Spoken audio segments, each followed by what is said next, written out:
I'd like to call this meeting to order. Welcome to meeting number 101 of the House of Commons Standing Committee on Foreign Affairs and International Development.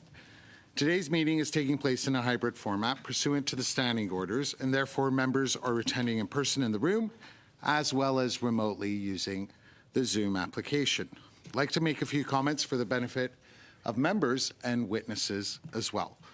Before speaking, please do wait until I recognize you by name.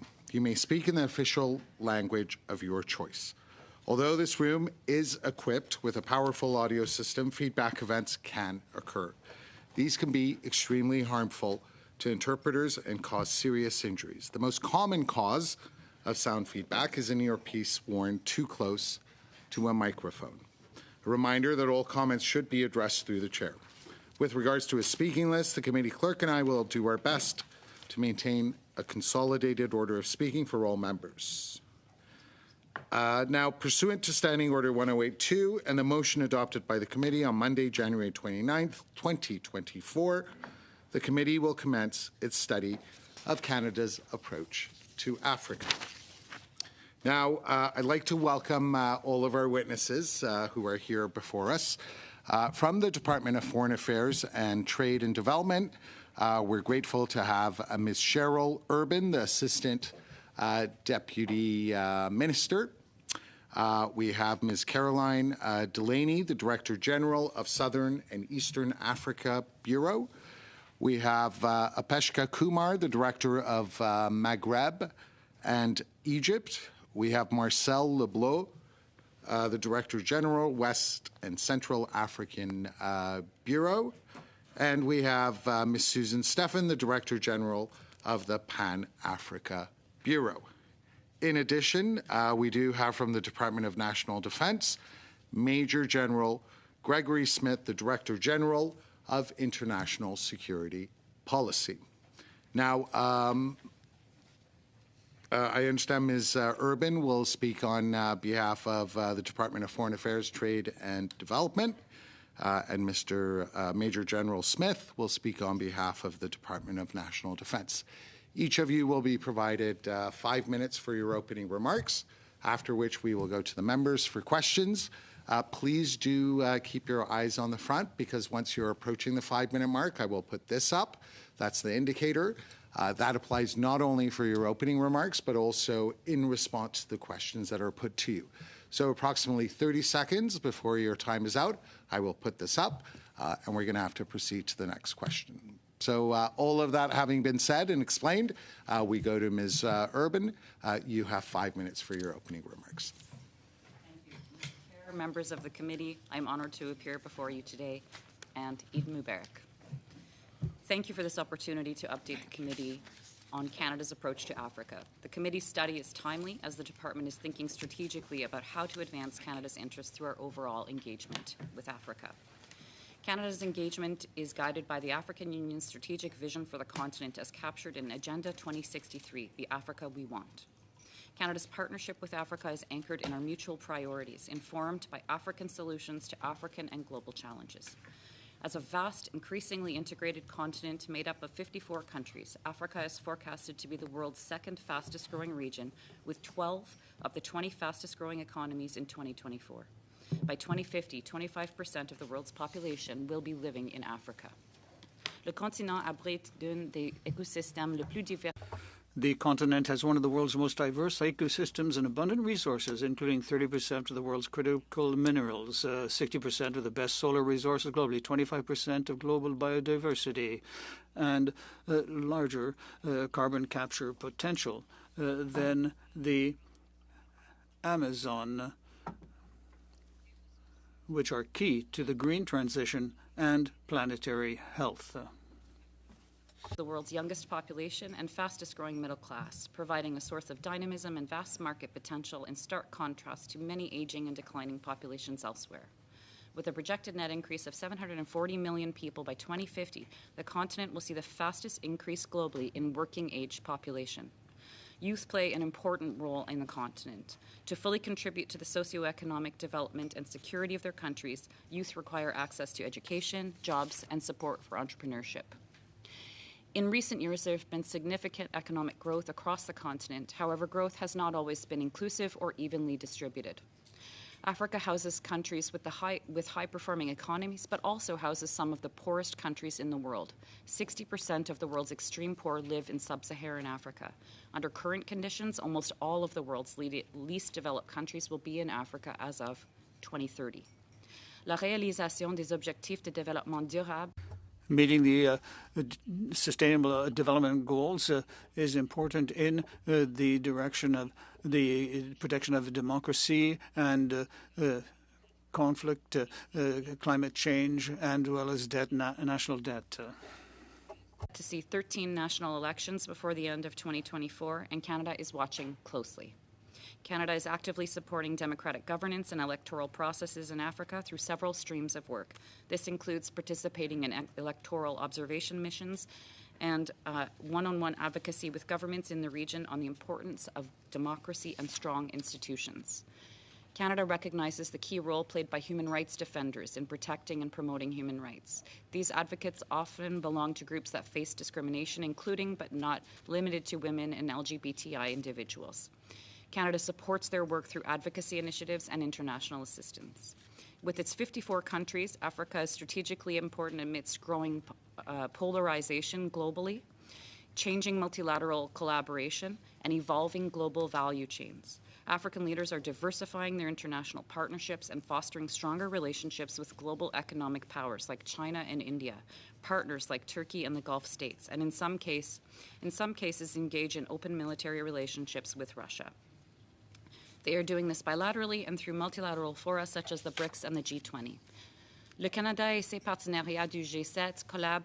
Canada and its G7 partners are working to ensure that we can increase partnership with the continent. That is shown through our diplomatic commitment, strengthened commitment, and our efforts in the areas of infrastructure and in international targeted aid in Africa.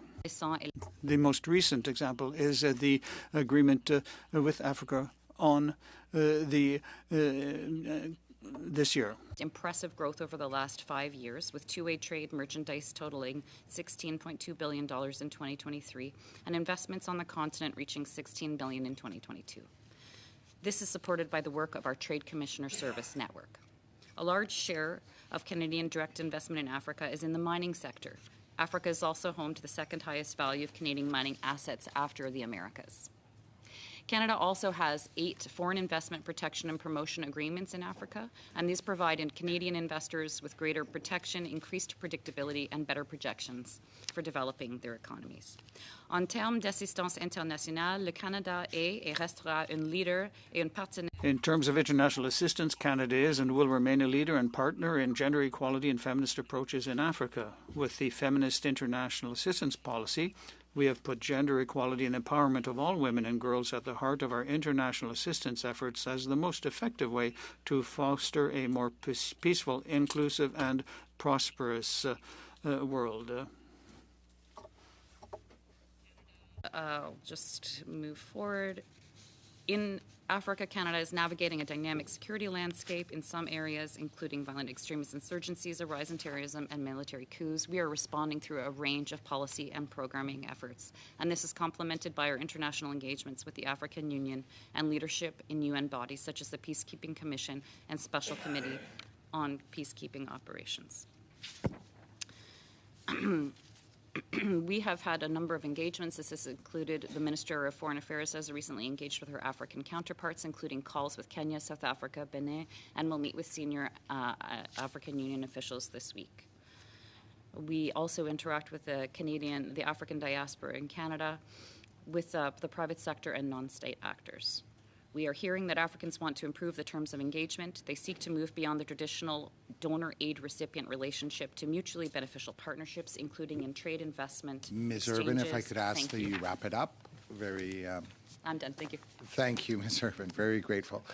We now go to Major General Smith. Likewise, you have 5 minutes. Mr. Chair, members of the committee, I'm honored to appear before you today. Thank you for this opportunity to update the committee on Canada's approach to Africa.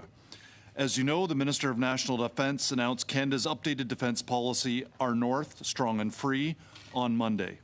As outlined in the document, the Canadian Armed Forces is making and will continue to make meaningful contributions around the world as part of coalition-based or multilateral initiatives, including in Africa, to help address growing global instability and advance Canada's foreign policy. Sur le continent, notre engagement durable en faveur des... On the continent, our enduring commitment to United Nations peace operations and working in partnership with regional organizations like the African Union reflects the fundamental importance of these multilateral efforts to preserve international peace and security. To this end, DND and the CAF continue to maintain a variety of engagements in the region.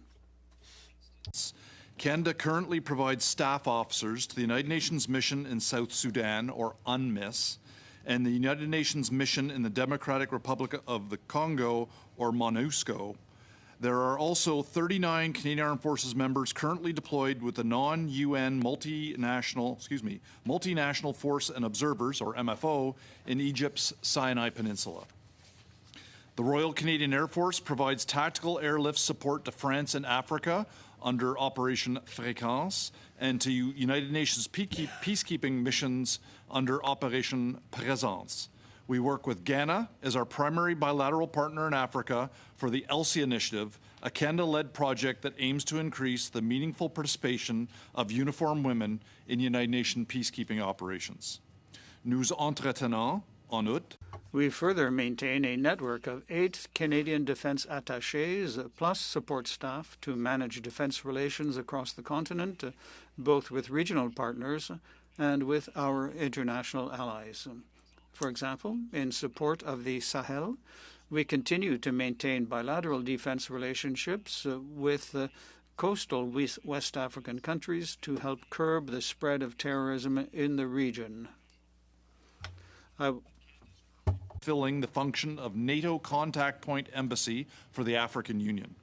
Through this role, we have had the opportunity to work with African Union Commission for Political Affairs, Peace and Security on its partnership with NATO.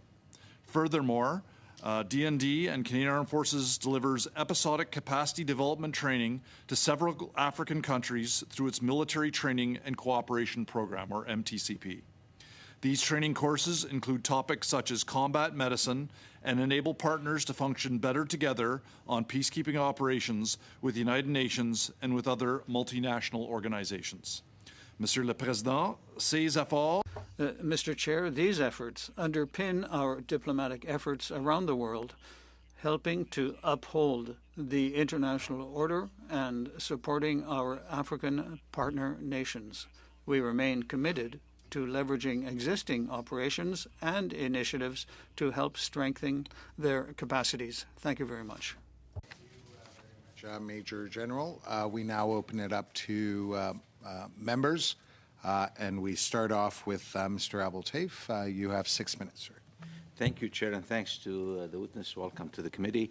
In September 22 paper, the Africa Study Group argued that Canada engagement with Africa should be informed by 2 principles: that, quote, Canada needs Africa as much as as Africa needs Canada, and that Canada should move away from donor-recipient model to one based on relationships among equal partners. The question is, what is exactly Canada's strategy for Africa, and whether we agree that we should move to a different model if the model we have right now is not working as we wish it to be.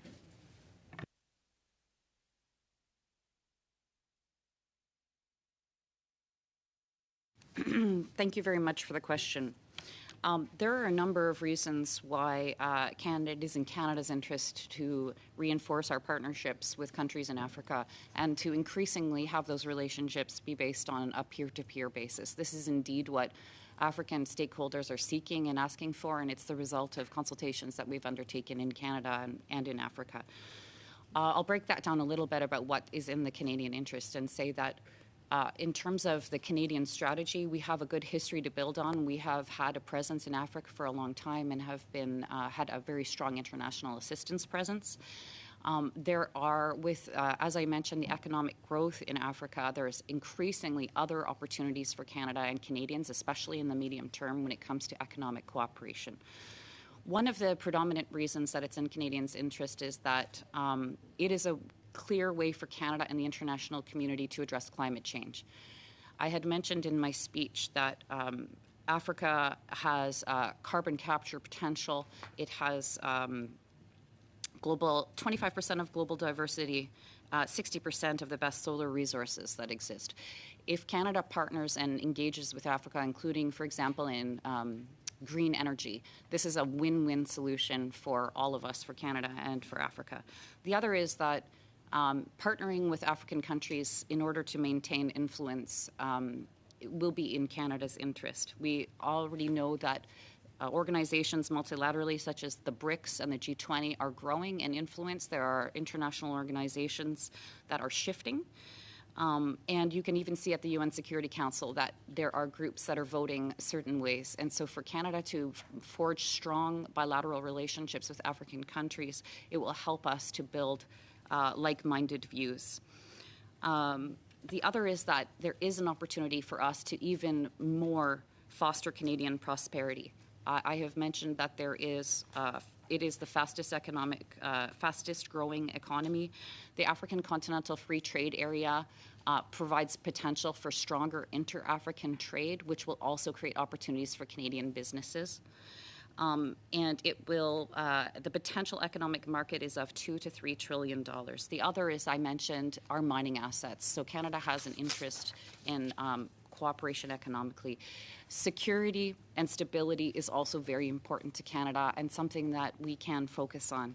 There is a risk of terrorism. There's also a risk to Canadians who are traveling in Africa, and there's an important reason for Canada to engage with international community and with African partners to help them address some of their challenges with insecurity. And we can do so in a number of ways. Some of it is partnering through defense and security, and some of it is providing them with international assistance, because sometimes some of that insecurity arises from social safety nets not existing for poor populations, for example, in the north of some of the countries in Western Africa. Yeah, Finally, we have okay. people-to-people ties. Sorry. Political stability is a very important factor in doing business in specific and doing other stuff in a region. We do about $16 billion of merchandise trade, which is on 1.2 billion population. It's very, very minimal. What do you expect? Like, where are we going as far as investment in that region? How far are we going to do in Canada? What is the plan of the department to make sure we have a better role and bigger role and more impactful one?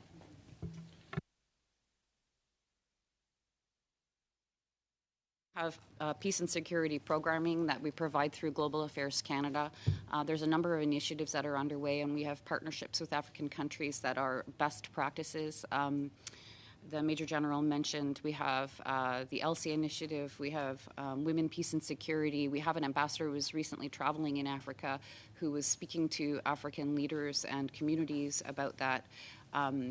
And perhaps what might really hit it home is if I turn to some of my colleagues to provide examples, concrete examples in countries of what we're doing.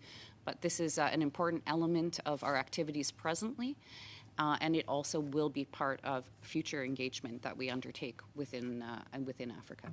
During a visit of mine to Nigeria, I was told by one of our diplomats that we need the minister more here. We need more presence. We need more visits. We need more activities. Are we doing enough? Because it's a very important region, and the focus should be on growing in all directions there. Mm-hmm. So the question is the department doing enough? Is the government doing enough? So, I mean,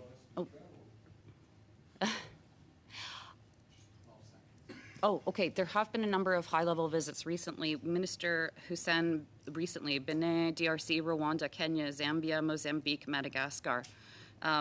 Minister Sajan had gone to Rwanda and Tanzania and Egypt. Minister Ng had a virtual trade mission in February 2022. Minister Jolie in Kenya earlier, and there have been a number of high-level visits of parliamentarians and parliamentary secretaries and speakers. So there is a high level of engagement, but I do agree that high-level engagement is an important component of engaging with Africa. Thank you for that. We now go to Dr. Fry. Dr. Fry, you have 6 minutes. Thank you, Chair. Thank you very much for coming and talking to us about it. There are so many questions to ask. I only have 6 minutes to ask them. So I wanted to start by saying we've engaged closely in partnership with the African Union. We have engaged closely in all kinds of other sort of bilateral things with countries like Ghana that we think we can work with. But has anything really seemed to work?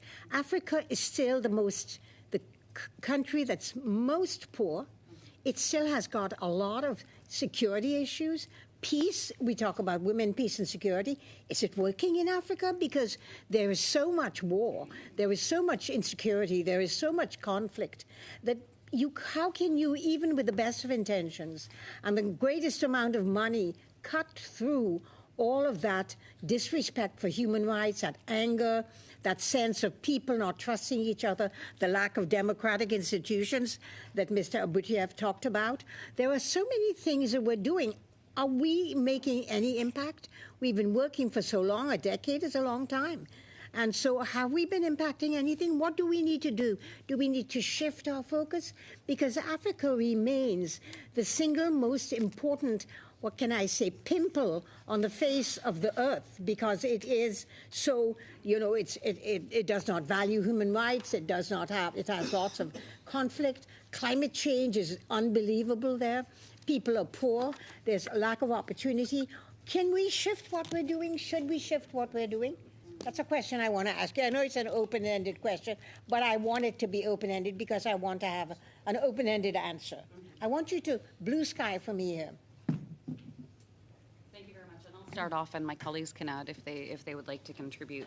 I think that the best way to, you're right that there are significant challenges on the continent, but it is really a mixture of different types of countries. There are countries that are thriving and doing well, that are showing strong global leadership, and there are countries that have fallen into situations of extreme insecurity and humanitarian situations. So you can't paint it with one brush. And actually, there are good success stories that we can look at and that everyone can learn from in terms of what African countries have achieved. We see, I had mentioned with the BRICS and with the G20 and the AU joining, that actually African leaders are stepping up globally and having greater influence and shifting that around the world. I attended the Africa Climate Summit in September of 2023, and African leaders were there. They were having a stronger voice at the COP, and that is really happening.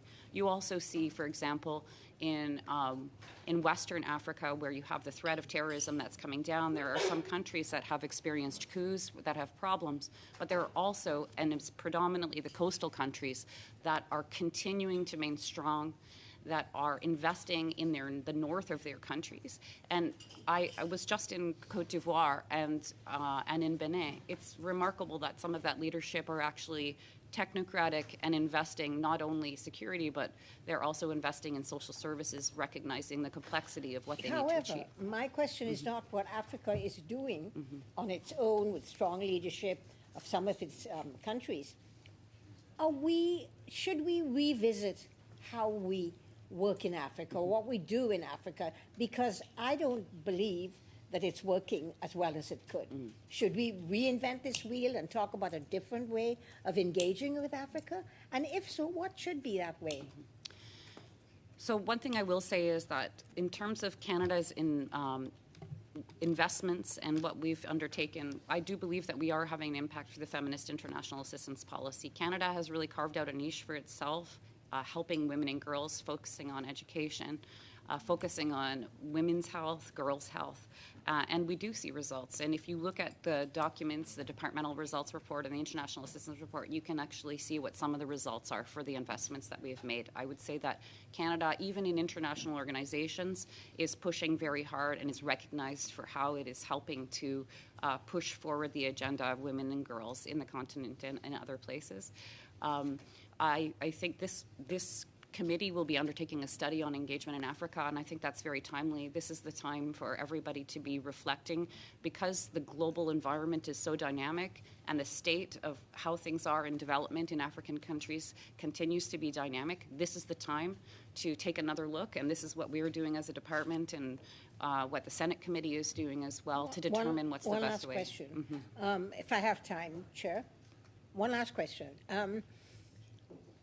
We cannot be everything to Africa because of the disparate nature of all the different countries and their needs. What do you think, if we have to focus only on some things that we do well, and I have my ideas on what that could be, health being one of it, the feminist assistance policy being another, and climate change being another, human rights being a third. Should we just focus on some things and get results from some things, as opposed to casting this wide blanket to cover everything and not getting very much done anyway? In less than 30 seconds, please. 30 seconds. In addition to looking at what are the, because I had kind of spoken at length about what are the Canadian interests in terms of engaging, but there's also a question of what are the Canadian strengths that we can leverage in terms of how we engage on the continent. And actually, when you're thinking about that, Canada has a number of strengths. We've got a strong education sector. We have good mining, agriculture, green tech, ICT. These are areas where, as the committees and as the department continue to explore how we can continue to refine our engagement in those countries, we can not only look at, I think, building on our strengths from our existing practices of focusing on gender equality, women and girls, but also look at how we can increasingly leverage Canadian strengths that we have. We next go to Mr. Bergeron. Merci, Monsieur le Président. J'aimerais Thank you very much, Chair. I'd like to thank our witnesses for being here with us, and thank you for your presentations and your clear answers. In general, the Western countries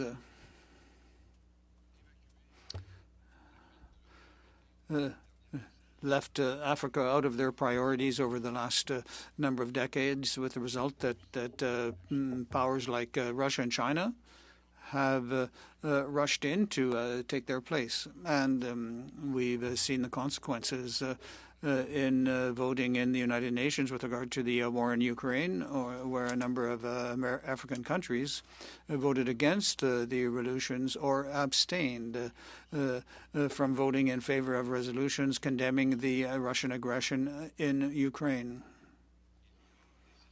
And there's it would be worthwhile for the Western countries to reinvest in Africa, and I'll come back to this a bit later.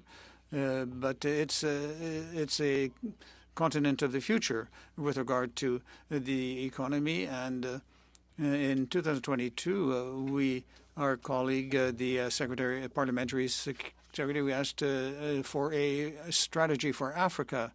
In 2023-24, the plan talked about a new strategic framework without giving any details. And in the 2024-25 plan, and we're not even talking about a framework, we're talking about intensifying involvement with African countries, especially with regard to economic cooperations. And your presentation, you did not mention this strategy or this framework. What's the situation now? Is there any framework? Is there a strategy? Or are we just back to the will or the desire to increase economic cooperation, especially with regard to sub-Saharan Africa? So it was in Minister Ng's mandate letter that we should have a strategy for economic cooperation for Africa. And following that, there was also a lot of work that was undertaken by the Parliamentary Secretary, Oliphant, in order to get out there. We did a whole series of actually quite extensive consultations in Canada and in Africa. And that was with a view to getting input into how we can think about how we have engagement with African countries. We have taken that information that took place over a long period of time. We have brought that together. We've pulled together the information that we have, and we have reviewed it and are at the moment looking at that and articulating how that can inform a Canadian strategy. So that is presently being undertaken. it coincides with studies that are also being done by this committee and the Senate committee as well. Simplement pour éclairer. And just to help us understand, and sorry for insisting on this, but have we come back to the idea of an African strategy, or to the African framework, or just the desire to strengthen our relationship with Africa? Because I can't say that I don't really understand where we are and what we're at, and I'm quite lost over the past number of years. We don't know what the government's intentions are with regard to Africa. We're at the point of pulling together thoughts on engagement. It doesn't have a name at the moment. We are looking at the information and pulling together, an approach for recognizing that what's important to African countries is that we do things in partnership, and we look at it as a lens through looking at our engagement in partnership with African countries. OK, on est parti d'une stratégie. So we've gone from a strategy to a framework to an approach. Is that it? We don't have a name at the moment. OK, c'est bien. Okay. Well, with regard to the military plan, with regard to sub-Saharan Africa, what are your intentions for Northern Africa?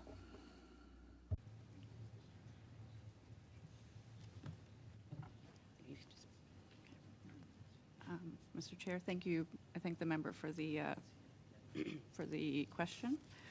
In North Africa, much of what my colleagues have said still apply to North Africa, just with a particular, I can highlight some of the more particular nature of North Africa. So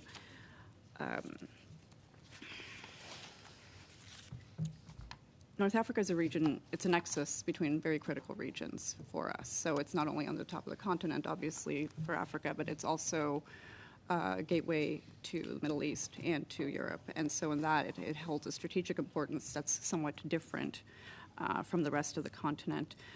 Where we share the priorities with the rest of the continent are helping to preserve democratic gains and other progress that's been made over the last while of our engagement. We will build on having been a valuable and credible partner in that region, and that really means something in these countries. We have strong people-to-people ties. We have strong trade connections. Three of the largest partners for Canada, the three of the largest economic partners for Canada are in North Africa, for example. And so we're going to make use of the advantages that we have on the global stage. In particular for North Africa, for example, we have language. As my colleague has mentioned, we have an expertise and a focus on gender. On development, we are one of the only donors that focus on the most vulnerable, for example. And perhaps I'll close off by noting that we're very well looked upon in North Africa, and this will be, I'm sure, considered as we move forward in determining what our engagement looks like. But we have a different history in Africa than some of the major players. We don't have a colonial history, and that really plays well for us. Thank you, Mr. Chair. I'm afraid we're out of time. We now go to Madam McPherson. You have 6 minutes. Thank you very much, Mr. Chair, and thank you all very much for coming here today. It's an important study, and we have just decided that we would be studying this for several meetings. So I am going to take my time right now to read into the record a motion that I'd like to make sure that this is on the record. Mostly because we have a number of meetings to discuss this, and unfortunately with my limited time I do need to mention something that's quite pressing. So to start, I wanted to say that unfortunately, despite my motion to study the situation in Israel and Palestine at this committee, which passed in a vote last May, nearly a year ago, that study has not been scheduled by this committee, to the great frustration of the New Democratic Party. The situation in Israel and Palestine should also be a priority of this committee, as it is for foreign affairs committees in other parts of the world. But I am feeling that our efforts here are consistently being blocked. I will use the remainder of my time to give notice of a new motion that addresses the government's failure to provide the documents that this committee requested back in February. I have been trying for weeks to get this committee to agree to make the few documents we received public and to return to Global Affairs Canada with instructions to provide the rest of the documents. And I am frustrated that on March 18th, the Minister of Foreign Affairs promised us that she would issue a notice to exporters regarding arms exports to Israel, but this has not yet been done. I don't understand the lack of urgency when 13,000 children have been killed and more people are starving to death every day. So here's the motion that I'm giving notice of today.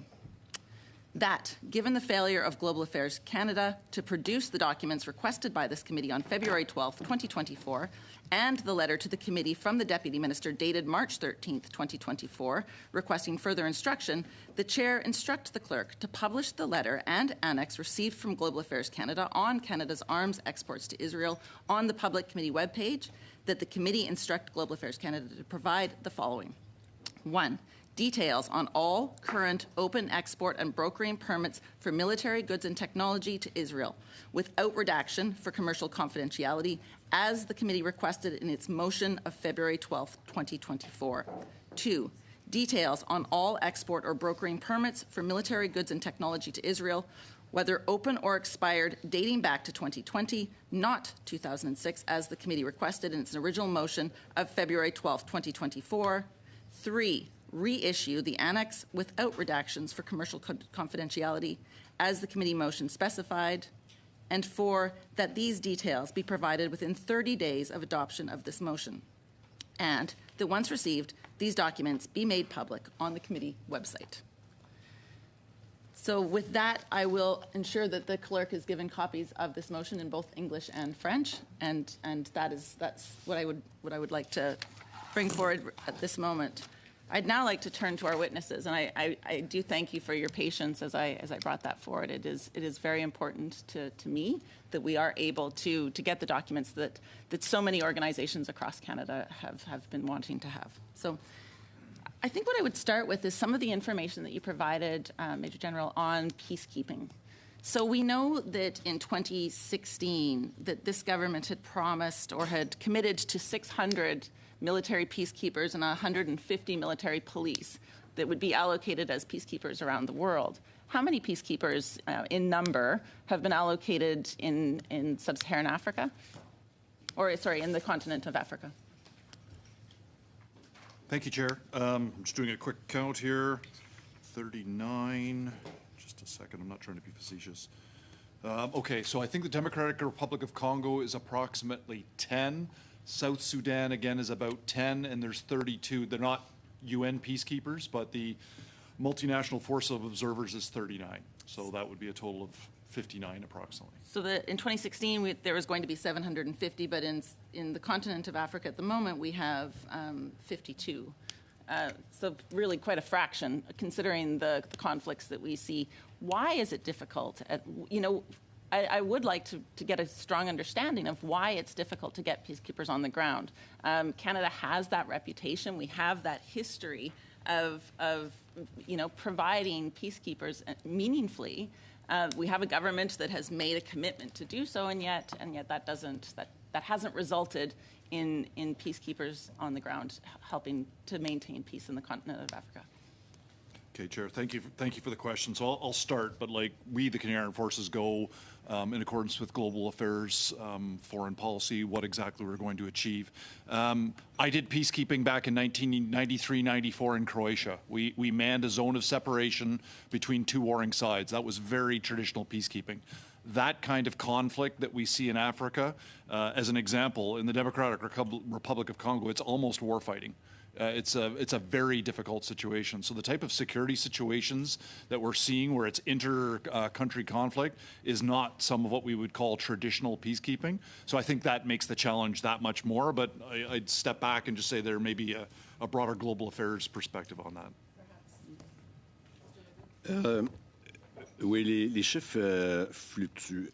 Yes, the figures show that Canada has deployed a contingent of 250 troops to Mali in the context of the MINUSMA peacekeeping operation.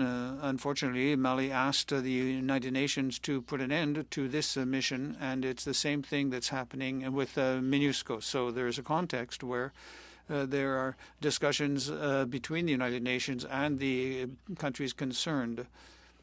And secondly, I would like to point out that we have a specific commitments and not necessarily boots on the ground with regard to MINUSCO and recently, up until recently, the same thing in Mali. Thank you. We now go to MP Epp. You have 5 minutes. Thank you, Mr. Chair. Thank you to the witnesses. I'm going to begin with global affairs, and I find the direction I'm going follows in line with the questions from Ms. Fry and Mr. Bergeron. In your opening testimony, or in response to my colleague, Ms. Urban, you stated that Canada kind of has a good history with engagement with Africa, and yet the Centre for International Policy Studies has described Canada as having no profile in Africa, despite this government's efforts over the last 9 years. I guess the quote, they say it's government policy in Africa is repackaging and re-energizing. Another academic has characterized it as a series of consistent inconsistencies. So would you agree with those statements?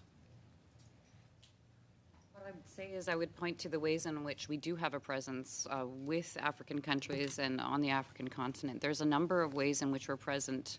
For example, through the Francophonie and the Commonwealth, we work hand in hand and we achieve a number of things together.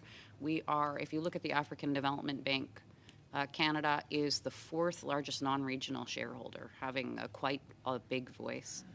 And we have really stepped up our engagement with the AU, and we now have a permanent observer office, and so that is increasing.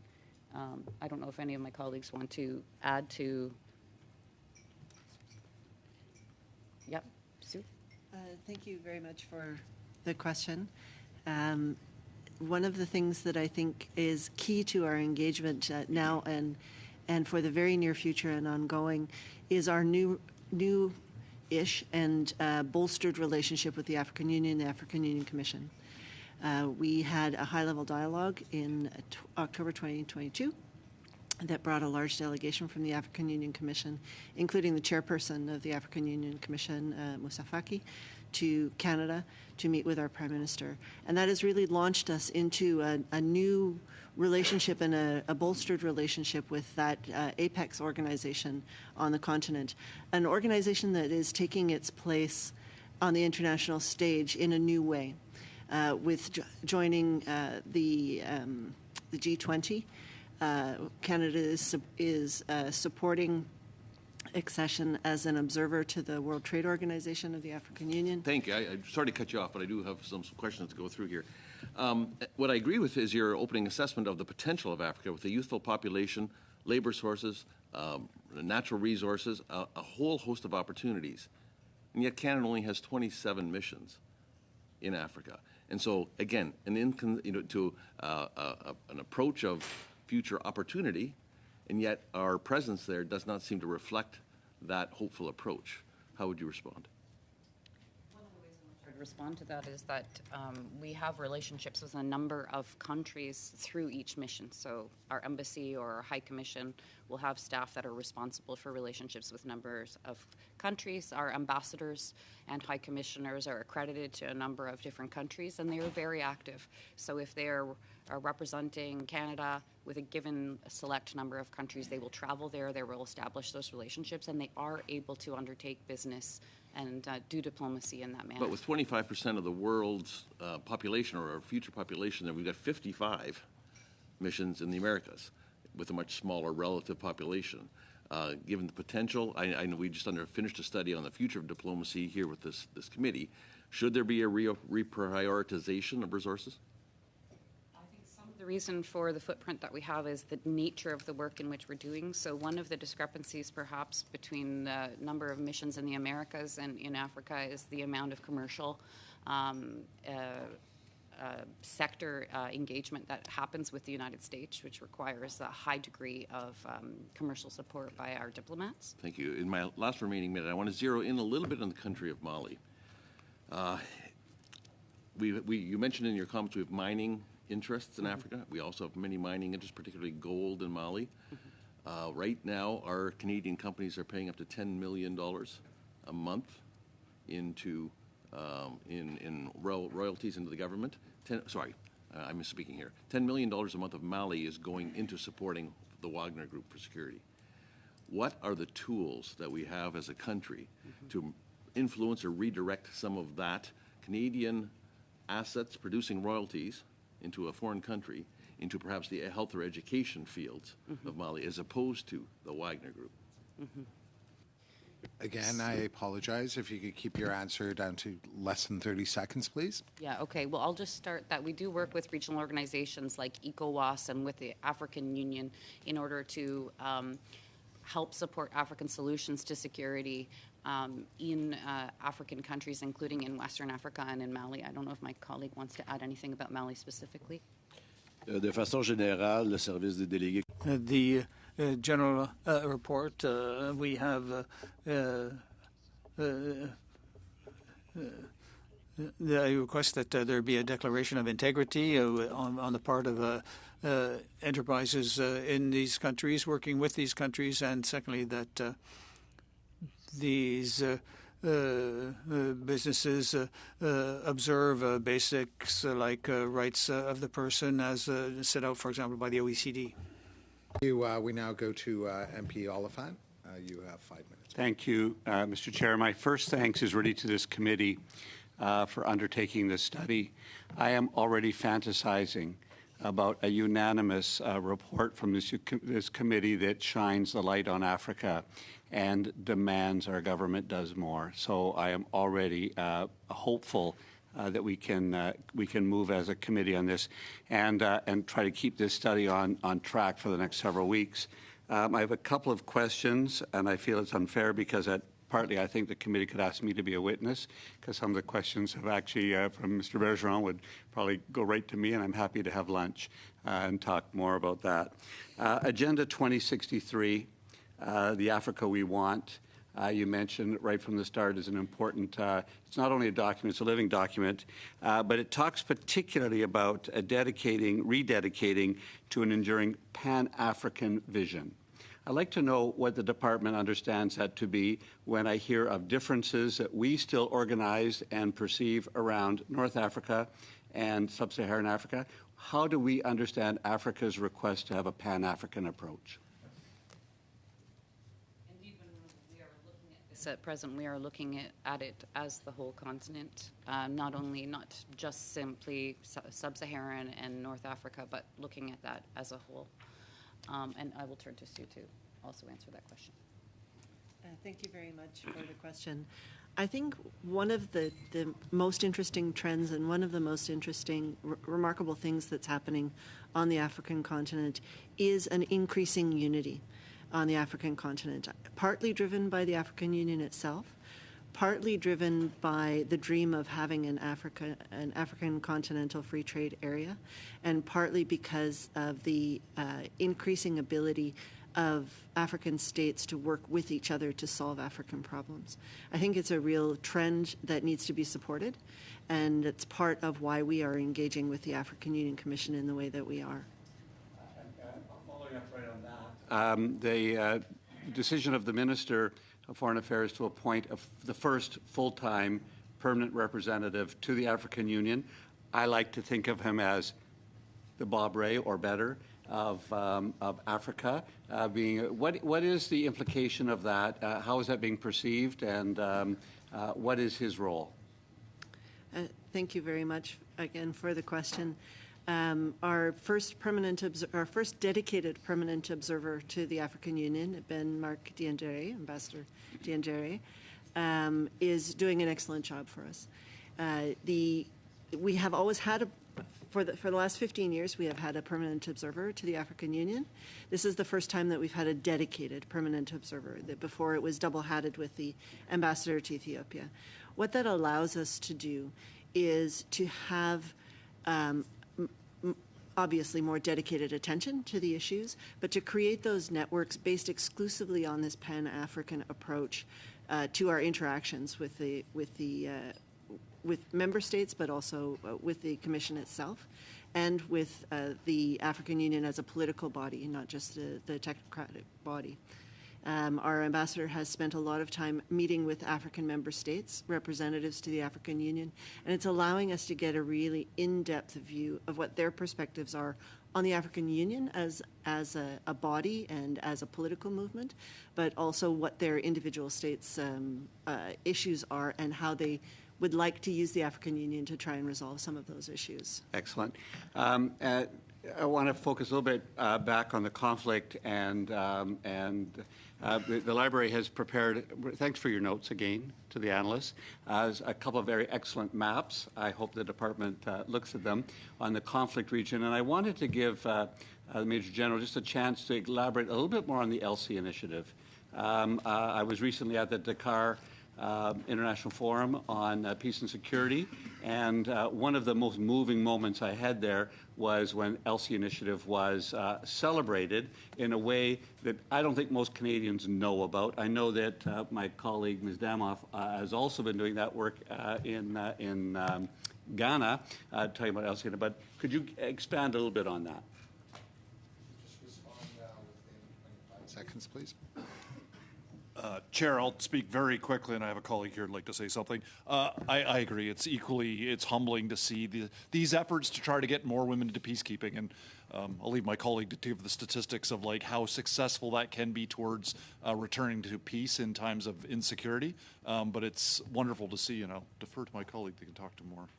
Very briefly, please.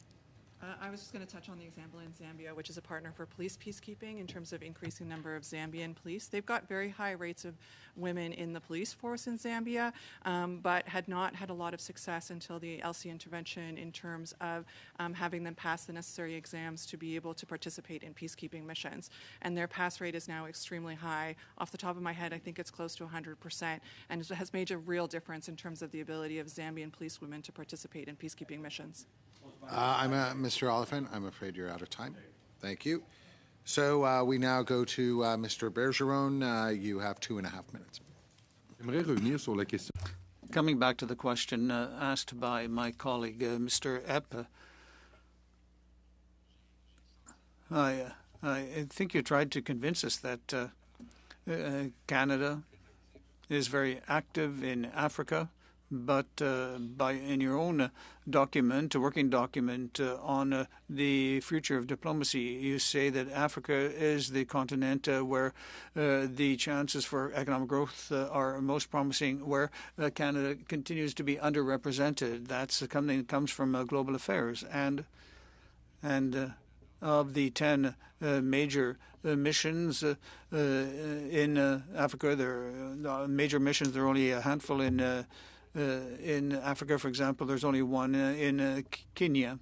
Why is there only one major mission? Why is there so little diplomatic representation? And with regard to economic cooperations, we have free trade agreements with the northern countries, with the Indo-Pacific, with the South American countries, but nothing with any country in Africa. So why is there so little interest in Africa, it would appear?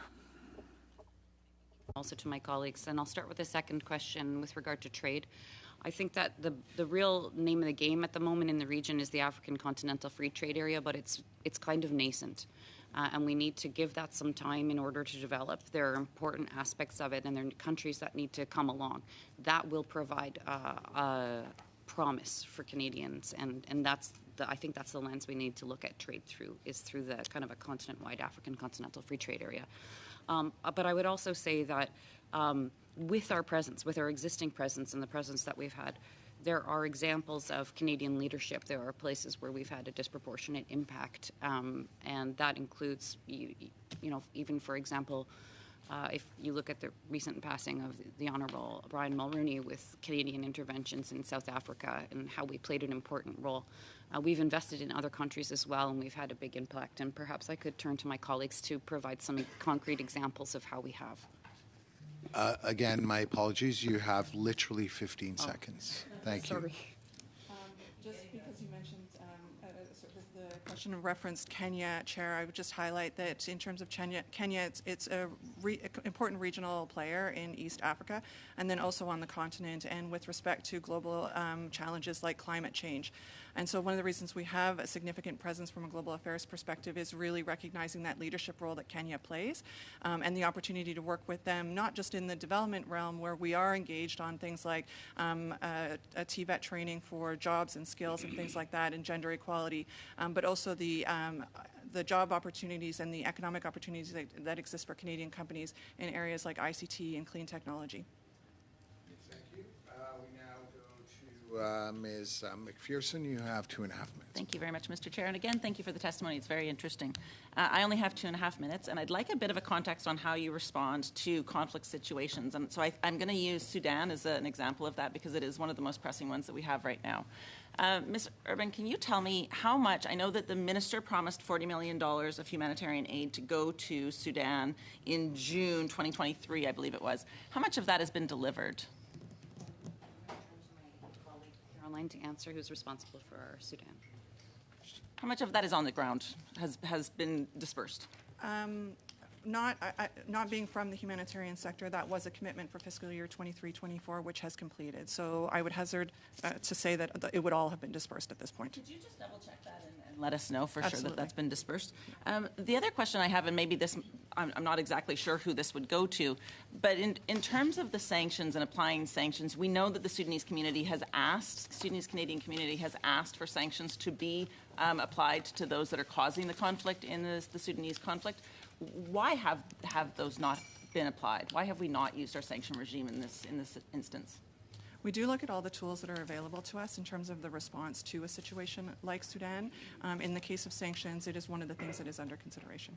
So could you tell me a little bit about how that happens? I mean, frankly, it seems like we're very, very quick and very thorough, at least in the naming, if not the enforcement of sanctions in places like Russia, but yet it's very difficult to understand why the folks that we would want to see sanctioned in Sudan have not been happening. That has not happened. What's the process look like? The process is led by other parts of the department, but it is an extremely thorough process, and it is based on a necessary gathering of evidence and information to be able to demonstrate that these are decisions that are within the Canadian legislation related to sanctions. And so it does take some time in terms of the identification of potential targets, squaring that information with what our like-mindeds and others are doing, and then also making recommendations and ensuring that we have the evidence for the information that we're putting forward. Yeah, and I certainly hope that work is happening because I know so many people have been asking for this and wondering why it appears that our foreign policy and our approach to Magnitsky sanctions and the sanction regime is applied differently in different contexts, and so it would be good to see that. I guess the other thing I wanted to ask, and I know I'm out of time. Ms. McPherson, you're out of time, I'm afraid. Sorry, 2.5 minutes goes fast. We next go to MP Couric. You have 5 minutes. Thank you very much, and thank you to our witnesses here today. Aid and support from other global players can often be used and some would suggest weaponized for political purposes, and specifically when we look at Africa, we see Russia in terms of aid and significant debt forgiveness to expand its sphere of influence there, but also China, and I would suggest that often includes strategic investments. I'm just wondering if you can provide some context for how Canada can make sure that is kept in mind in the larger conversation towards aid and development in Africa and in the context of the conversation we're having here. Okay, so maybe I'll elaborate first a little bit on what the kind of activities of Russia and China are on the continent and ways in which that intersects with our activities that we undertake. We know that Russia has developing relationships with countries in Africa. There was a Russia-Africa summit, and there were a number of leaders that attended that. Russia is providing arms and is kind of carved out a role for itself in providing regime security services. And it also is a source of disinformation, and there are a number of African leaders who are very concerned about the disinformation that is happening within their countries, which can sometimes lead to anti-Western sentiment. We also saw visits by Lavrov a number of times in the continent. And we have the influence of Wagner, who are security services being used. Canada has programming that is specifically addressing disinformation, for example, and we have that in recognition that this is an issue. So I apologize. It's tough when there's so little time, but it seems like, especially with the dollars that we're seeing invested, the strategic investments from countries like China, it's a little bit. our efforts seem to be dwarfed by a much larger series of players that certainly don't have Canada's economics and certainly don't have Canada's security interests at risk. I do want to move on to something else because there's 3 topics I hope to cover here. But in terms of humanitarian crises, I know that there are a number of significant ones that when you look at Africa, Cameroon, there's unrest. In Nigeria, millions displaced from the Boko Haram crisis. Maternal death rates are skyrocketing, even though there was, for a time, positive work in in South Sudan, Chad, Nigeria, Sierra Leone, among others. So what is being done to help address some of those practical challenges to actually make sure that the lives of those in Africa and the support that taxpayers in Canada are paying towards that actually helps those on the ground to ensure that that there is that direct positive benefit? And I'm hoping for an answer in about a minute, and then I have one more quick question. Yeah, so I'll just maybe use a quick example, but we have a number of tools in our toolkit. Some of it is through international assistance initiatives. Some of it is through our engagement diplomatically. So I'll use Sudan as an example, that we see that one of the critical factors in helping to resolve the situation in Sudan is to have the involvement of civil society, and so Canada is specifically focused diplomatically and through international assistance support in supporting civil society. I don't know if you want to add on to that. Oh, and, okay. Très brièvement, Monsieur le Président. Very briefly, Chair, Canada is seen as a partner of confidence. We have $365 million that have been allocated and for a humanitarian response, and there's also efforts in the area of prevention with regard to. And I appreciate that, and feel free to follow up as well with more information. Just in terms of, you mentioned a priority being supporting democracy, and I know Cameroon as an example, same president for 40 years. Those with knowledge of the region say that elections there are a joke. We had led the process, according to some reporting, about trying pre-talks on a peace process to try and bring some stability to the region. I'm just wondering if we could get any comments on that and what work is being done to help bring democracy to a country that is desperate for it. Yes, as it relates to Cameroon, Canada was indeed asked to intervene as a mediator. That was in 2022.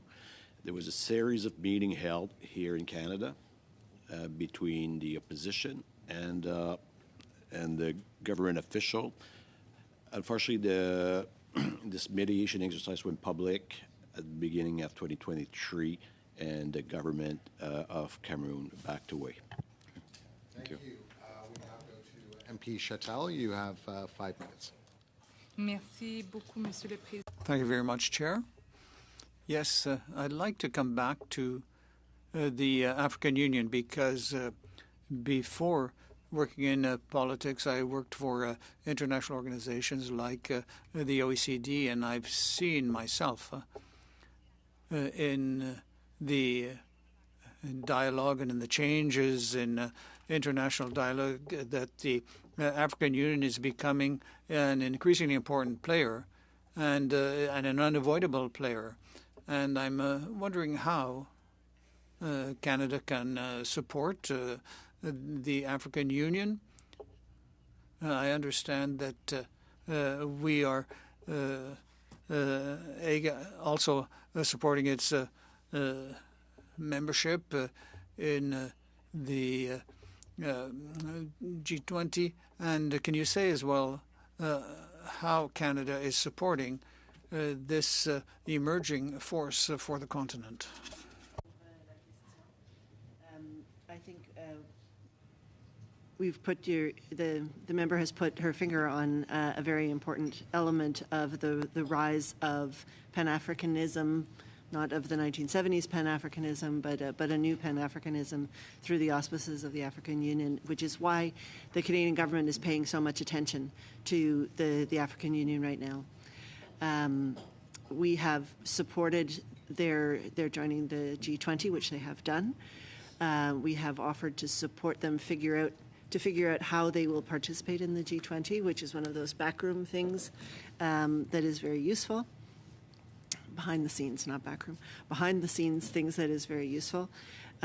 We have inaugurated a high-level dialogue, as I said, which we will repeat in due time with the upper levels of the African Union Commission. We have a development policy dialogue that we are engaging shortly, hopefully in Addis Ababa, to talk about development policy issues of common interest between the African Union Commission and the Canadian government. And we have a trade policy dialogue that is ongoing and that will speak to AU observership at the WTO, as well as supporting them in their desire to improve their abilities to work on trade policy issues across the continent, particularly around the continental free trade area. Canada has quite a lot of experience with free trade agreements, and we can bring that to bear. In terms of specific support, we have supported, we are currently on our third general grant to the African Union Commission to support their plan of action, their program. There is also support that we provide to organizations that support the African Union from the outside, one of which is very key to what we were talking about as a basic building block for the new Africa is the African Trade Policy Center that has been supporting the Continental Free Trade Area, as well as the Global Green Growth Initiative that is supporting the African Union Commission to work better on being able to access climate financing more directly.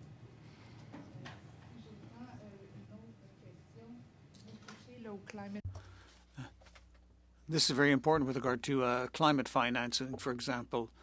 This is a continent that will be the most affected by climate change and will provide economic challenges. How can we help them to increase their resilience with regard to climate change? I think that we have some examples of excellent projects that we have underway to help African countries take leadership in climate change. Some of those we do through our partnerships with the African Development Bank.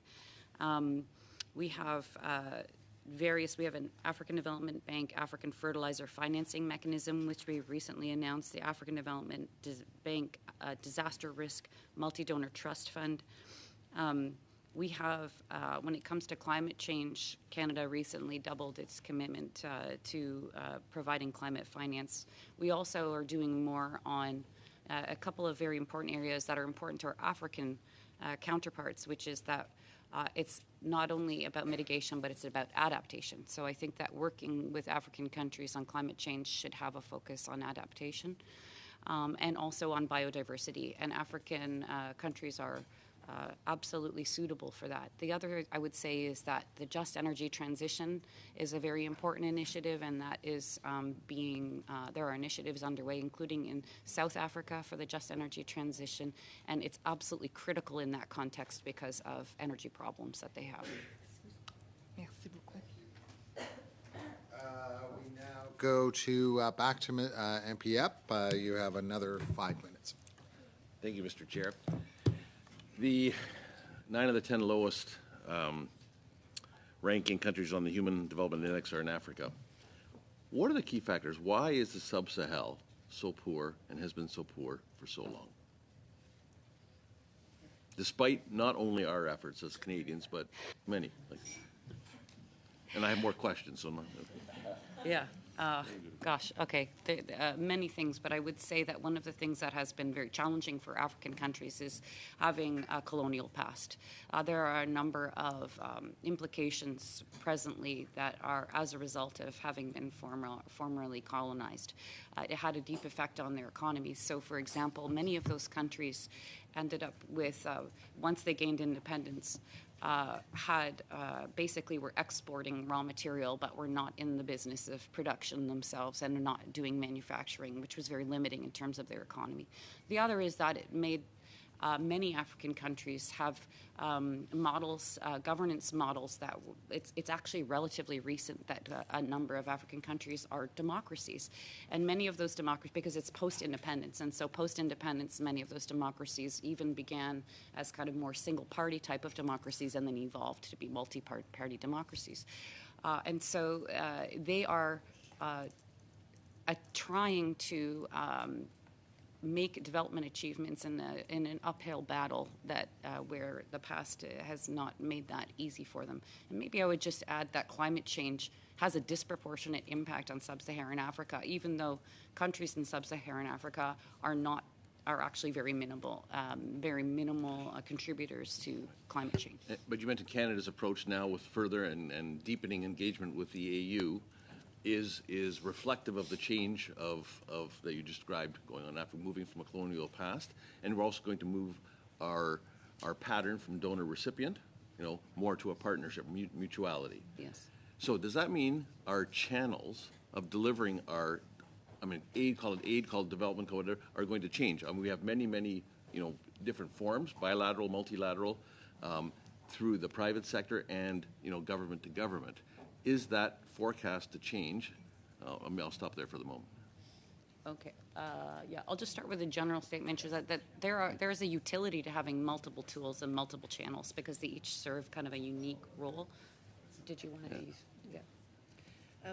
I was going to say that, but Chair, I was also going to say that there's some really exciting new tools that are available to governments to work government to government and to work with the private sector. We have a new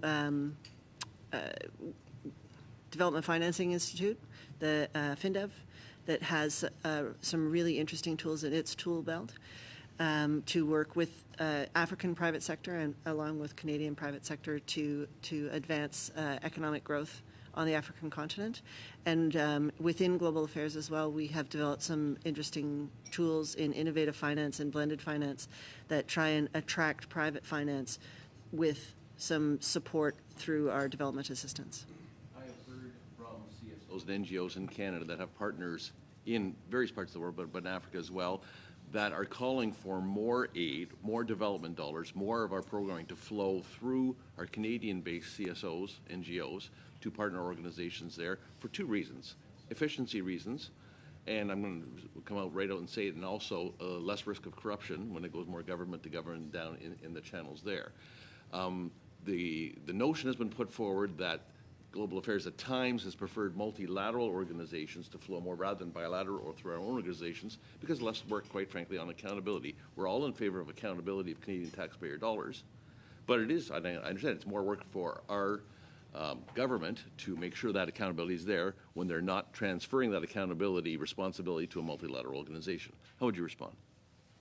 I would start by saying that our partnerships with Canadian civil society organizations are extremely valuable and absolutely important part of our toolkit, and we really value them. But they are not the only way in which it makes sense to do development in some of these contexts. So just as an example, working with international organizations allows us to go into very, very tough places where, like, sometimes United Nations organizations are those who have the infrastructure to be able to operate in conflict places. The other is that with some of the international organizations, we can really leverage the funding of other donors, or even if we, for example, are doing development by investing and becoming shareholders of international financial institutions, they take the funds that we provide, they put it on the market, they make more money from it, and then you can do more development with it. So there are benefits to doing that. The final thing I'll say is that sometimes also we've learned, and this is an example with our Women Voice and Leadership program, that working with local organizations is a way to work with the grassroots and to stimulate change, and it's just another effective mechanism in addition to Canadian civil society. So we now go to Madam Damoff. You have 5 minutes. Thanks, Chair. Thanks to all the witnesses for being here today. I'd like to go back to the LC initiative because 30 seconds wasn't nearly enough time to give it its due. And I went to the UN Peacekeeping Ministerial at the beginning of December in Ghana. And I have to say, going outside of Canada to hear other countries talk about the LC initiative, I don't think Canadians even know what it is, but other countries sure as heck do. And it's been around long enough now that I noticed countries weren't even associating it with Canada. It was just a policy that was being put in place by a number of countries. And Canada had a display that showed how a camp could be set up to best reflect the ELSI initiative. I don't know the word. It would be designed with the ELSI initiative in mind for women. So having washrooms close to where women are staying. Very simple changes to the layout of the camp. Can you talk a little bit about, first of all, what the ELSI initiative is and why it's so important for peacekeeping, especially for other countries? You didn't have enough time to properly respond before, so. Chair, I'll start, and maybe some of my colleagues want to jump in and say smarter stuff. I'm at a disadvantage. I never went to many of these visits that people do, but at the same time, I have equally heard very good things about the idea of how do we encourage to have more women in peacekeeping. As you can imagine, peacekeeping situations generally require interaction with the population, and hopefully at least 50% of the population are women. And so rather than having a bunch of people that look like me in big uniforms, scary, et cetera, we have women that can approach them. And that's a very successful model. It allows dialogue, it allows interaction, and therefore I agree with the question or the previous statement. Some of the basic things we can do to encourage more women to be in peacekeeping in the armed forces allows more women to participate in peacekeeping, which is a better model for successful peacekeeping. I think the general covered a lot of it. Really, the goal is twofold, right? Partly it's with respect to participation of women in peacekeeping and to increase the number of women that are in peacekeeping and to understand what the barriers are that might be preventing them from participating. You've talked about, sort of in the question you've spoken about the camp layout, which is an extremely important element in terms of safety and security of women, and what, when it's not taken into consideration, might be a barrier for women deciding to participate in it. And then other times, like the example that I gave earlier with respect to Zambia, might also be just a training and capacity issue, and with some targeted efforts at looking at what the gaps are with regards to capacity. The training can be provided to meet those gaps and ensure that the women have a higher capacity to be able to pass the exams. And of course, ultimately, all of this is about recognition that peace and security is for all genders, and that if we are going to have peacekeeping missions that are best able to support the needs of women as well as men, higher participations of women is extremely important for being able to understand what their specific peace and security needs are.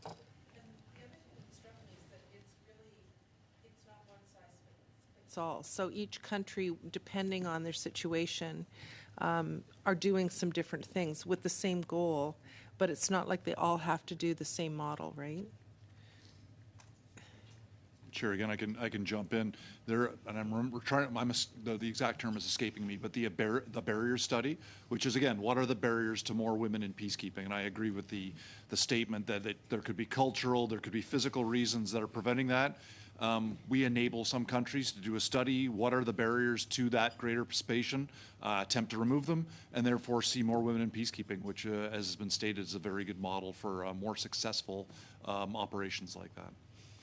And then, Ms. Urban, I know I don't have very much time left, but you were talking about, in response to Dr. Fry, women's health and the investments that we've made. And I've had the opportunity to see one of the clinics, again, when I was just recently in Ghana. And why is it important to deal with women's health and women's reproductive health at these clinics? Statistics are actually quite shocking when you look at women's health in terms of maternal mortality rates. They're sky high. I mean, we know the birth rate on average in Africa is around, in some countries it's 6. I just came back from Benin and Cote d'Ivoire, and the average woman had 6 children. So this is really, really threatening for women. But 70% of global maternal mortality is in sub-Saharan Africa, so that's a really shocking statistic. But we do health is one of the priority areas for our investments, and we invest greatly in health, especially for women and girls. This includes sexual and reproductive health and rights. It allows for family planning. It allows women to understand, even from a human rights perspective, what they're entitled to. I don't know, Sue, if you'd like to continue with... I'm afraid we're out of time. Oh, we don't have time. I'm sorry. Yes. So we next go to Mr. Bergeron, 2.5 minutes. Merci beaucoup. Thank you very much. Canada has the privilege of having two official languages, both of the two which are the most spoken across the planet, with an official language of French, and French will be the language that will have the most new speakers over the next 50 years. And will this be something that Canada will take into account in the context of its approach to Africa? People-to-people ties and cultural ties that we have with the continent. I mentioned that we're a member of the Francophonie, but also we have very important relationships, and part of it is because of our linguistic connections. I'll just use as an example, because I had mentioned that I was in Côte d'Ivoire. In Côte d'Ivoire, our ambassador is very active working with the government of Quebec. The government of Quebec has a lot of cultural as well as commercial groups that go and visit Côte d'Ivoire and are interested in doing business, and our ambassador spends time helping those companies and those individuals from the province, as well as working with the government to provide briefings and to provide information. This is just one example, but there are very concrete ways in which we can leverage our linguistic ties in order to build stronger relationships. And I will turn to my colleague.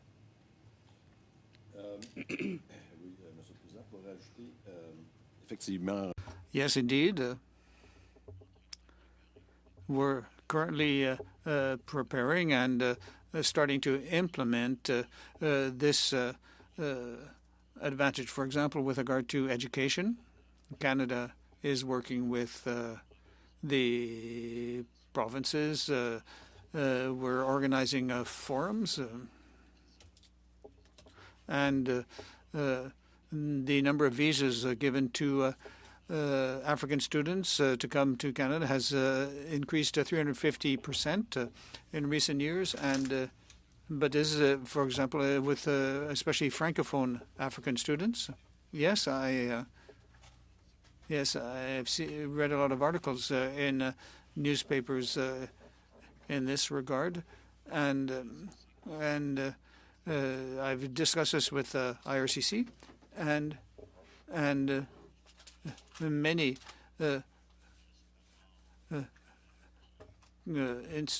groups in Quebec that are working to increase relationships, and GAC and Chicoutimi and Three Rivers, and Canada is also making particular effort to bring students to areas in Quebec where the Francophones have become a minority, and there was a bursary program for international bursaries, $90 million,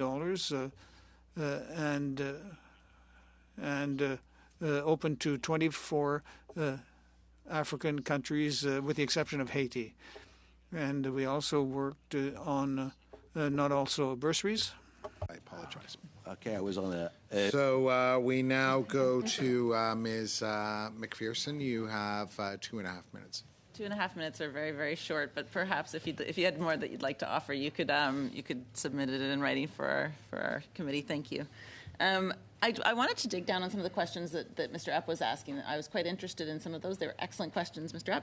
Epp. In terms of our ODA, so I used to work within the sector. I've long been a champion of the 0.7%. I'm disappointed in Canada's level of ODA that we spend overall. I think we're at 0.31%. And, obviously when I see increases in defense spending and not increases, and in fact we're now hearing from the government, or they're signaling that there may in fact be further cuts in this coming budget. What I'd like to know is what percentage of our ODA is spent in sub-Saharan, or the continent of Africa, I guess, and of that, if you could give me a little bit of breakout of how much of that goes to Canadian organizations, how much to multilateral, how much to bilateral, and how much to FinDev, or those private-public partnerships. So information to you in writing as well that will give you the breakdown, but we have some stats here. Thank you for the question, Mr. Chair. We can speak to overall overseas development assistance, including all channels, to sub-Saharan Africa, to Africa. The reason that we often speak to sub-Saharan Africa is because of just administratively the way that we're organized. But for the purposes of this committee, this covers all of Africa. 64% of ODA goes to multilateral organizations, 26% to Canadian organizations, and 10% to foreign organizations, which is local CSOs or to governments, trusted governments to do that kind of work, or to other organizations such as that Global Green Growth Initiative that I spoke to. If you could provide all of that in writing, that would be fantastic for us to have as part of our report. And very quickly, if in fact we do see cuts to the budgets, I would assume that would have an impact on our funding in Africa. What might some of the impacts of that be on our programs on the continent of Africa? I can't speculate about what that would be. I mean, at the moment, the Government of Canada has a commitment to have 50% of its bilateral international assistance directed to sub-Saharan Africa. And so it's been increasing. In fact, there's a really, if you give me 1 second. So in the past 4 years, there's been a 54% increase in the amount of development spending in sub-Saharan Africa by the Government of Canada. So the trend is positive. I'm afraid you're out of time, Ms. McPherson. You're 30 seconds over. Thank you. So before going to the final 2 questions, is it the will of all committee members to do one last round of 3 minutes per party? Yes? Okay. So we now go to Mr. Abultaif. You have 5 minutes. Well, thank you, Chair. We heard the word focus a lot in this first session, and we do have big competition. Russia and China not knocking on the door. They're already inside. They're doing business, they're doing development, and they're focusing a lot on a region for all the strategic purposes that we all know. In this case, Canada's role is not limited, cannot be limited, but we must have with what we providing and what we've got in hand to do a focus on certain things, either regional or a country by country or a historical relationship that we believe that can give us a way in at least to be effective and to make a difference in light of all the activities and in light of the different players in the region. So if you're to choose, if the department to choose, what do we choose? Do we choose a country, a region, an industry? What do we do to make sure Canada is effective in Africa? Thing when we're considering how Canada can have the greatest impact and achieve its interests is to do the analysis that is currently being undertaken, which is to examine what are the Canadian strengths and then intersecting that with what are the Canadian interests and seeing where that leads us.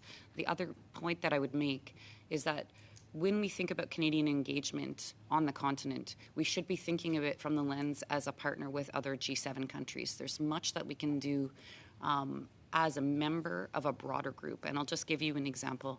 Working with the G7, Canada is a member of it's called the PGII, which is a working group on investment and infrastructure. So you spoke about the influence of China. One of the ways in which China has influence in Africa is because they are investing a tremendous amount of infrastructure. But G7 countries are countering that by offering their own value proposition for quality infrastructure, and Canada is a part of that initiative. It's initiatives like that in partnership and then looking at Canadian strengths that will allow us to determine the best approach. In light of that, how do we come to be impactful again? If we know the geopolitical situation is not great, security is a factor in doing any development or in doing any business. Mm-hmm. So how are we going to counter China and Russia at this point to be able to do the business that we need to do with Africa? And what I mean by business, from development to economic and business approach. Yeah, I mean, I think it's through strategic partnerships and determining, where, and maybe perhaps I'll turn to my colleague to talk about Sahel, because that's, I think, a good example of where we can turn our focus to countries that would give us the most leverage in the region. Oui, merci, Monsieur le Président. Oui, en ce qui a trait. Yes, thank you very much, Chair. The Sahel countries are very subject to Russian influence, Burkina Faso and others, and they have a great deal of influence. There's a concern about Wagner and then CARP and the services in these countries and the presence of coup d'etat. Nevertheless, Canada wishes to continue its presence, especially with regard to humanitarian assistance, trying to ensure that the funds not go through the government. And our spending was immediately suspended in Mali and Burkina Faso recently, but we are continuing to work to assist the most affected segments of the population, and we want to continue, however, to have an impact, and we are working to improve health services and humanitarian assistance. Take Nigeria. Nigeria will be doubling the population by 2050 if the numbers that we know is correct. So can we focus on Nigeria, for example? Can Canada focus on Nigeria, English-speaking country, I believe? Is there a plan, on the agenda of the department to, let's say, we focus on one market? We do have diplomatic presence in the capital as well as in Lagos. So in Lagos is more focused on commercial, and in the capital it's more diplomatic and relationship. We also work with Nigeria in the context of dealing with regional situations and ECOWAS. But perhaps I'll also turn to my colleague to add.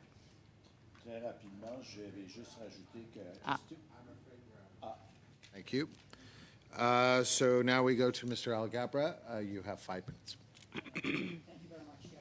Thank you very much, Mr. Chair. To the witnesses, thank you for being here. Africa, over the last few years, Africa has had some of the fastest growing economies in the world. And Ms. Urban, you mentioned it in your remarks, how there are many opportunities for Canadians, Canadian companies, Canadian workers.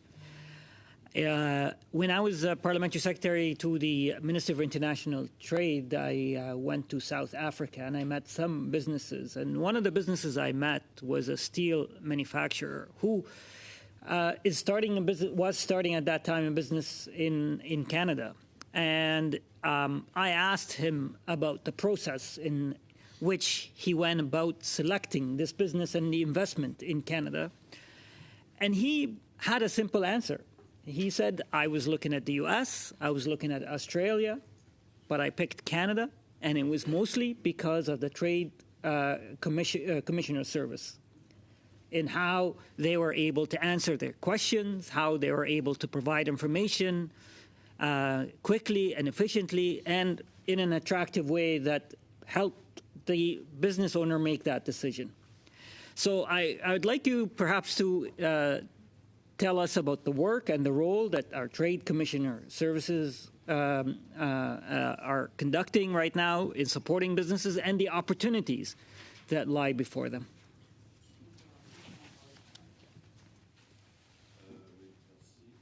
Merci. Thank you very much. Thank you for this question. I'm very happy to hear it. And I've worked as a commercial representative with enterprises, so I'm familiar with them. 125 years ago. Our presence in Africa is relatively small. On a des bureaux dans les pays. We have offices in various countries in South Africa. We also have offices in Nigeria, Ivory Coast, and also in Senegal. some Eastern African countries. Basically, what we want to do is to ensure that our Canadian businesses have access to distribution networks, are familiar with the law, and can work with partners and of quality and ensure good corporate practices. With regard to Africa, our investments are mostly in the mining sector, and there are many challenges with regard to mining in regard to relations with the local communities, where we're working a great deal to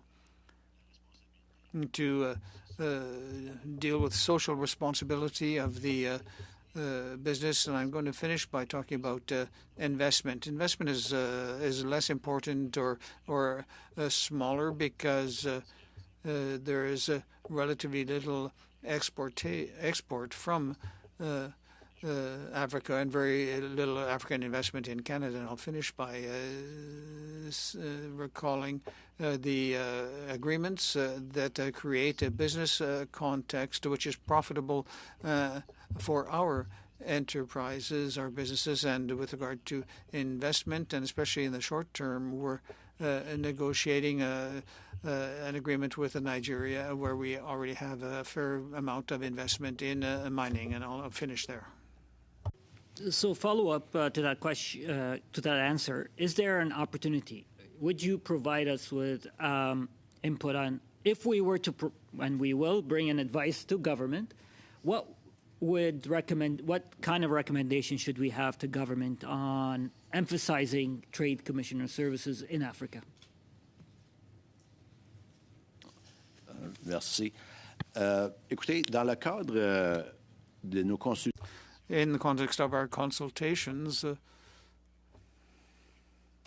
we're working on a document that will be presented to our political leadership. We consulted the private sector, and we've covered. We were not present in all markets.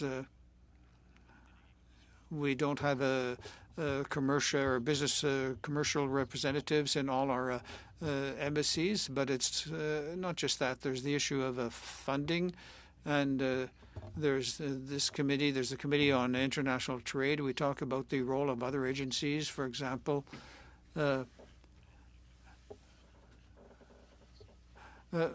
And we've also talked about our role with regard to the African Development Bank, for example, which was an important market for our businesses in the past, and we have representatives, or we negotiate with the deal with the African Development Bank, and we also have efforts to support the Canadian business interests. Go to the final round, 3 minutes. If anyone's over that 3 minutes, we're going to have to cut them off. So we first start off with Mr. Abeltaif. You have 3 minutes, sir.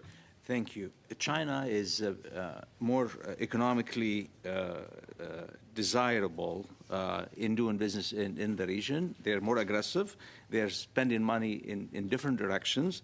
And whether their dollar diplomacy or economic strength is our real competition in the region.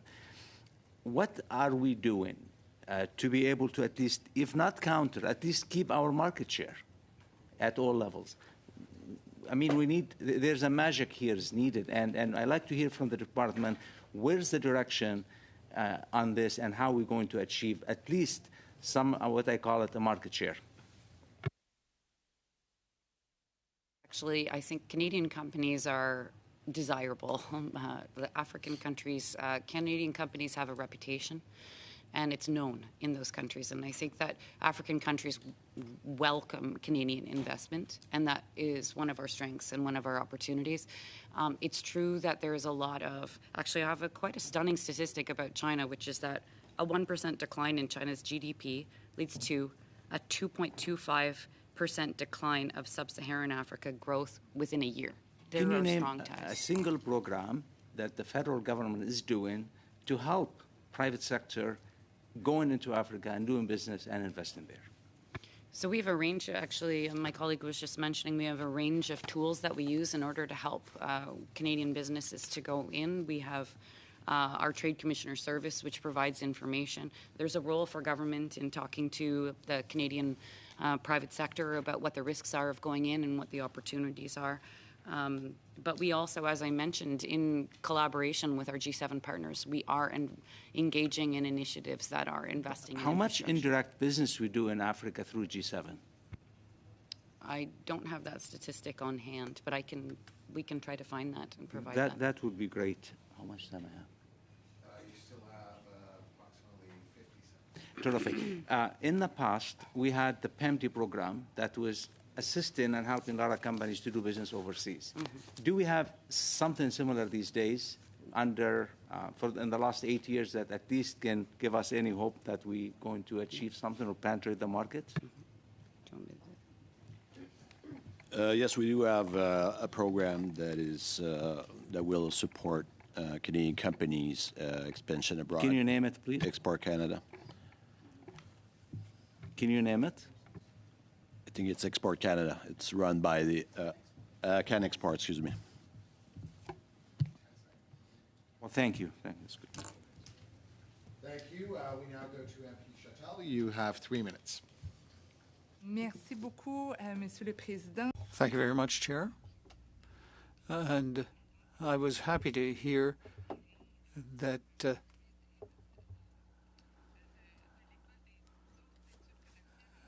with regard to the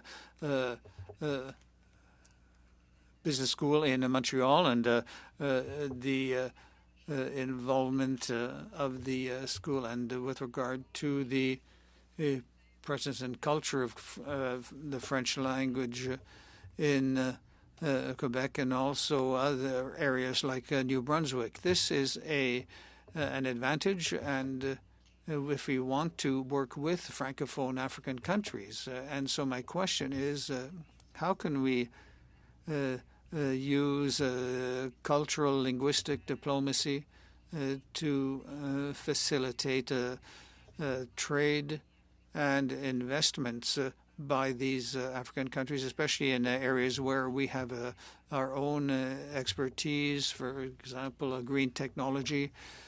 And I think this is an aspect which is quite central in our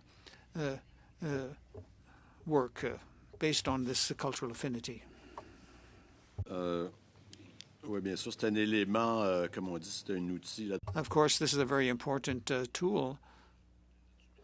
And our ADM gave some examples of our colleague, Ambassador Blanc, who is in Abidjan and is working with Quebec, but not just Quebec. He's also, for example, in September, October of 2023, there was a mission from New Brunswick, the minister responsible for the Francophone community, and we also had a mission from Ontario in Côte d'Ivoire in October, and by the president of the group for Francophone affairs. We've also worked with groups from the Francophonie, and there was a meeting in Quebec City with Mr. Blackburn, for example, and we contributed to promotion of this forum. And in my region, I'm more familiar with contacts with the Francophone community rather than the Commonwealth. But and for example, in Lagos, we have an important capital. Nevertheless, it's an English group, but with the help of the France and the Switzerland and others, we've been able to improve our branding in Francophone countries and others. So next we go to Mr. Bergeron, 3 minutes. I just wanted to point out, Mr. Lebleu, that the importance of foreign students, and I'm as Secretary General of of an organization, and I'm worried about the federal government's decision to fight against the increase in the population, to reduce the number of foreign students in Canada. But generally speaking, we've heard that according to the Ministry, the Ministry of Defense, for 22-23, we have only 51% of the naval units are operational, and how does that affect our ability to be operational and to respond to situations? And how can we explain that Canada has decided not to participate in the projection operation for peace and stability in a rules-based international order?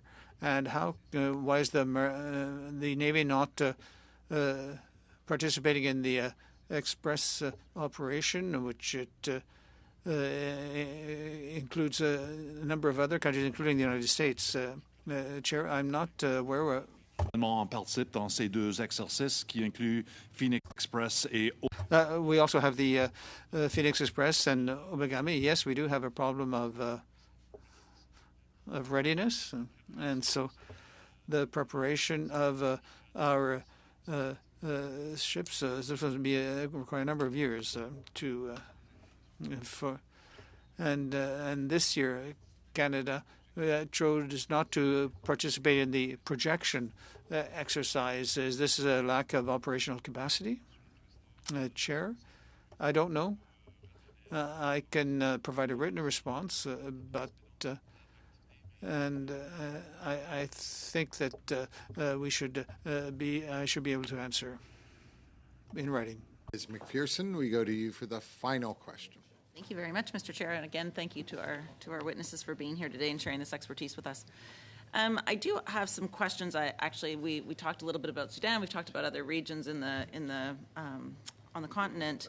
I'd like to ask a little bit about the DRC as well, because of course that is another area that we're seeing, unbelievable humanitarian emergency that's happening in Eastern DRC.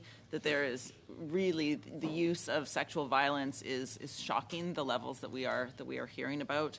We know cholera is present. We know malnutrition is present. But yet we haven't seen any more humanitarian dollars announced, despite the fact that many organizations have asked for that. Is there a plan for more humanitarian aid to go into that part of the continent?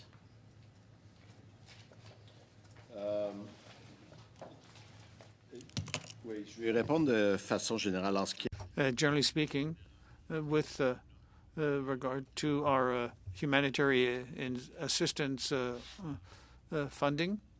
The funding is constant. We can reallocate funds, but the recommendation for this year will be made by the minister based on the recommendations of the ministry. And for the last year, we, with one of the most important recipients, humanitarian assistance to individuals, and we talked about the victims of conflict in the East, and we've working with international organizations, for example, Doctors Without Borders. Understand with just such a small amount of time. And I did want to bring something up. Like we look at conflicts around the continent, and we do see that there is, a number of places where there is the potential for terrorist organizations, those organizations identified as terrorist entities, to be in charge or having some role to play within certain regions of the continent. C-41 was a bill that came forward that was intended to be used with regards to Afghanistan to make sure we could get aid into Afghanistan. We still have not had any documentation or guidance provided for C-41, but I'd like to hear what C-41, the impact that it could have on organizations working in Africa. C-41 is the bill that would, sorry, I don't want to explain it if you know.